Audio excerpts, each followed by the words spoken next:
World wild life day અમદાવાદમાં કાંકરિયા ઝૂની આજે મુલાકાત લેનારા બાળકો નેવિગેશન એપ પણ શરૂ કરવામાં આવી, જેથી હવે કાંકરિયા પ્રાણી સંગ્રહાલયની મુલાકાત વખતે પોતાના મનગમતા પ્રાણી કે પક્ષીને શોધવા માટે પાંજરે શોધવાની જરૂર નહીં પડે।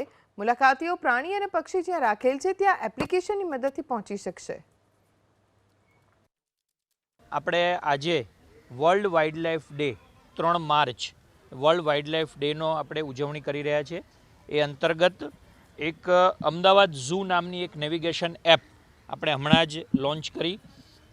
એનું માહિતી એ પ્રકારે છે કે અમદાવાદનું જે કાંકરિયા વિસ્તાર છે ખૂબ વિશાળ છે અને ઝૂની અંદર પણ ઘણા બધા મુલાકાતીઓ વર્ષે આવતા હોય છે।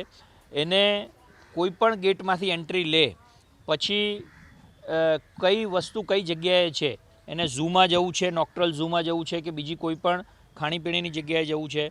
અને જ્યારે ઝૂમાં આવે છે ત્યારે આપણે જોયું છે કે કેટલાક નાગરિકો ફક્ત કેટલાક સ્પેસિફિક વાઘ કે સિંહ કે હાથીના ને જોવા માટે આવતા હોય છે, તો એમને અલગ અલગ દિશામાં ફરવું ના પડે એ નેવિગેશન એપને ડાઉનલોડ કરવાથી એનું ચોક્કસ લોકેશન એ પિંજરાનું બતાવશે અને એ જે મુલાકાતી છે એ સીધો જ ત્યાં જઈ શકશે।